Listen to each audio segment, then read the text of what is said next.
Сәлематсыздар ма балалар? Математика сабағы. Сабақтың тақырыбы көп бұрыштардың түрлері, шаршының және тік төртбұрыштың қасиеті. Сіздер бұл сабақтан бұрыштар мен фигураларды ажыратасыңдар, тік төртбұрыш пен шаршы туралы ережелермен танысасыңдар. Енді өткен сабақты қайталап жіберейік. Бұрыш дегеніміз не?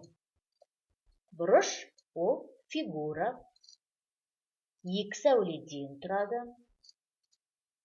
Доғал сүйір тік бұрыш түрлері бар. Бір нүктеден құралады, нүктесі төбе деп аталады. Енді суреттерге мұқият қараңыздар. Сурет бойынша бұрыш түрлерін анықта. Бірінші суретте бұрыштың қандай түрі бейнеленген? Сүйір бұрыш. Екінші суретте тік бұрыш. Үшінші суретте доғал бұрыш. Келесі тапсырма: барлық бұрыштары тік болатын төрт бұрыштарды тап. Кәнекей қарап жіберейік. Қайсы? Барлық бұрыштары. 2 және 4. Тік төрт бұрыш бұл барлық бұрыштары тік болатын төрт бұрыш. Шаршы бұл барлық қабырғалары тең болатын тік төрт бұрыш. Тік төрт бұрыштың барлық бұрыштары тік болады. Ал тік төрт бұрыштың және қарама-қарсы қабырғалары тең болады. Шаршының қабырғалары тең. Келесі тапсырма: геометриялық фигуралардың әр қайсысын іріктеуіш машинеден өткіз. Әр әріпке қай фигура сәйкес келетінін анықта. Бірінші фигура ол үш бұрыш. Яғни оның қабырғасы тақ па, әлде жұп па? Қабырғалары тақ. Ендеше сол жақтағы қараймыз. Қабырғалары тақсан, үш қабырғасы бар ма, әлде үш қабырғадан артық па?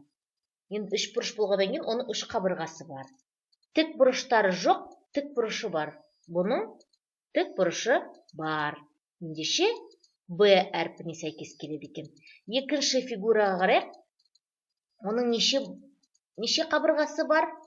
5 қабырғасы бар. Ендеше ол тақ санға жатады, иә? 5 қабырғасы бар. Ендеше ол қандай әріпке тән? В әрпіне. Жарайсыздар. Келесі үшінші суретте бізде үш бұрыш берілген.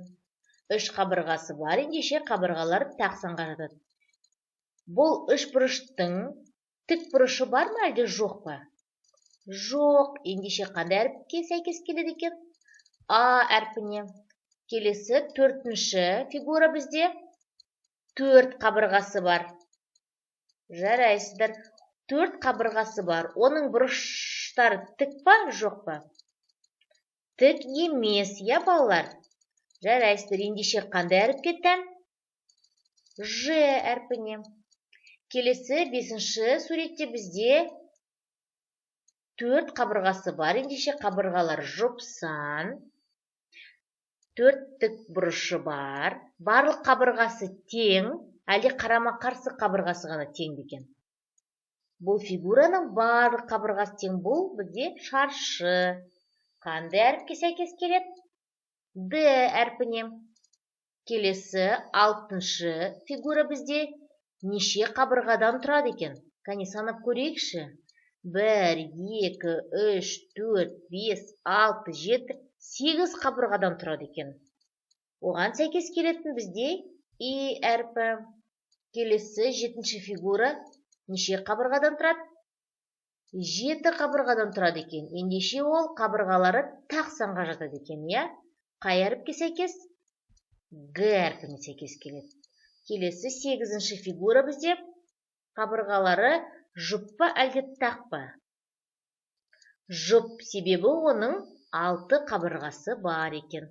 З әрпіне сәйкес келеді. Және соңғы бізде 9-ші фигура ол қандай? Әрине жұп, себебі оның 4 қабырғасы бар. Оның қарама-қарсы қабырғалары тең. Е әрпіне сәйкес келеді. Жарайсыздар, балалар. Енді білімімізді тексеру үшін қазір біз сіздермен сөйлемдерді аяқтап көрейік. Тік төрт бұрыштың барлық бұрыштары қандай? Дұрыс, тік.